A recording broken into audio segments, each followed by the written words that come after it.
ideas, raise your hands. Okay, great. Another framework is called the R2D2 framework. Read, reflect, display, and do. There are 4 phases to R2D2. You know, that little droid's going to cost me a lot of trouble. No, he excels at that. Okay, so my R2D2 framework. We actually do have fights in class and so forth. Phase 1, auditory learning. Auditory learning, phase 1. Phase 2 is reflection. Phase 3 is displaying. Phase 4 is doing. Basically what I'm saying here is there are only 4 things you can do online. If you just divide up all the things that come across your desk as reading, reflecting, displaying, or doing. Now I've been doing this method for 15 years in my class, and someone said, Dr. Bonk, this spells R2D2. Did you know that? I said, no, I didn't know it. She said, how would you like to talk to my students at Texas Tech through video conferencing on this method? I said, okay. And she said, you want to write an article on this? I said, okay. She said, you want to write a book? Well, we wrote this book together. And so I have her to thank for this. One of my students this past semester put together an interactive, fascinating glossary online. She's from Uzbekistan. She's in Bloomington, Indiana, but she's originally from Uzbekistan, teaching Uzbek language. Now, this video glossary she did includes the theorists, so all the theorists in learning theory, Pavlov, and links to videos, Piaget, and so forth. It includes a video glossary where you can click on different words in psychology, and it goes to a video explaining that word: scaffolded learning, reception learning, metacognition, mnemonics. It goes to people and news. Steve Jobs' inspirational video, the last lecture video, news, conferences. This is one student's final project, and I'm only showing you brief glimpses of this. Students get engaged when they have to do a final project. You can have students listen or read blogs, listen to podcasts for auditory learning. You can have students reflect. Luke, trust your feeling. When 900 years old, you reach Lewisburg, you are not. Okay, so phase 2. Okay? Now, back when I was in Catholic school, they said I maybe looked like this, but now it's more like Yoda, so as I get older, but okay. My colleague from grad school, Kim Foreman, she has a blog called comeandseeafrica.com, and we can click on this blog and take a look at it. And all this is up there, videos and pictures of their missionary work her and her husband do in Rwanda and Kenya. But, and you can explore it, but you can see her last date here was July 28, 2010. Kim died 2 days later, being thrown from a car in Rwanda. She didn't have her seatbelt on. But her website's still up there. People can still learn from her and learn about Africa. There's all sorts of content available from people all around the world who might no longer be with us, but still can impact education for others. So I include her. She considered herself my big sister. She was at San Francisco State University as department chair when this happened, and I'd speak to her class every year from Indiana. I have my students being critical friends. They're critical of each other's work, but they're your friend. Students want feedback on everything they do. If you give feedback on everything they do, you will die. In a face-to-face class, you only give feedback to 1 or 2 people, or 3. Think online, they're doing 5 things a week times 35 students. That's like 150 pieces of feedback a week. You will die. You can't do it. Use critical friends. Use peers as feedback, self-feedback, system feedback, expert feedback, parent feedback, grandparents. They got their visuals coming. Here they come. Stay on target. We're too close. Stay on. I can't see them. So phase 3, visual learning.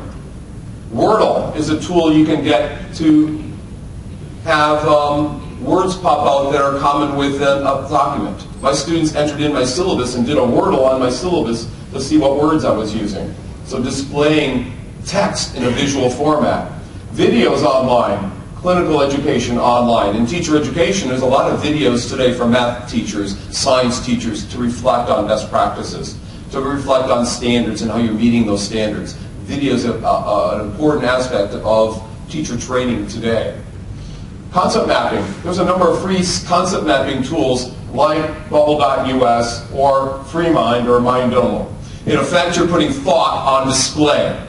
If there's one thing that's the most important in my face-to-face classes, it's students putting thought on display. And for 10 years, I've been complaining about no web tools for concept mapping. In the past 2 years, it's exploded.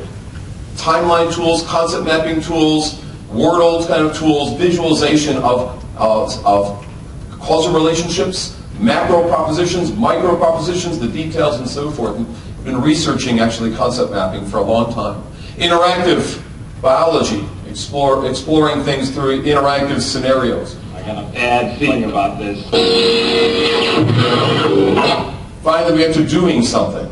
Hands-on doing, which is what my son does. He doesn't, he's right away hands-on doing. This student here wrote a song, his name is Dan, that summarized my class this fall.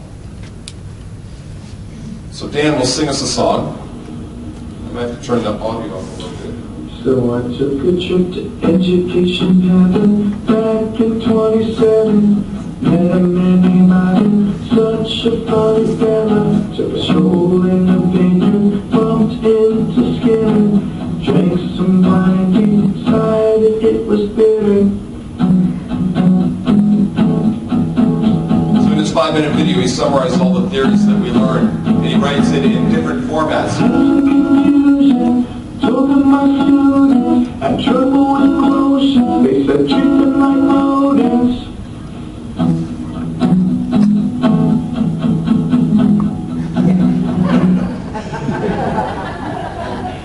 So, that took a little bit of a risk, and he presented, we had a face-to-face class, he presented that in my face-to-face. Other students did Prezi final presentations. They summarized what they learned in my class through a Prezi kind of an overview, okay?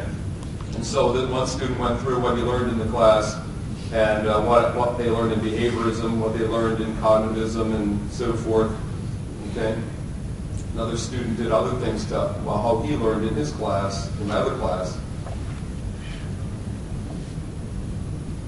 Neo-millennial students and how kids learn best today and so forth, okay?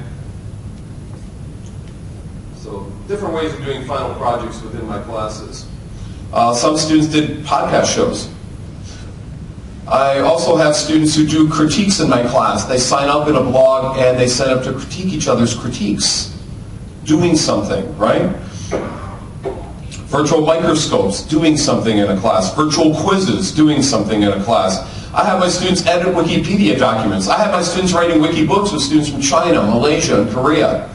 They write books online, but first we edit an existing wiki book so they get familiar with it. We critique a wiki book. If you have never seen a wiki book, Wikibook's website is created by Jimmy Wales, who dropped out of Indiana University to create Wikipedia. You've all heard of Wikipedia.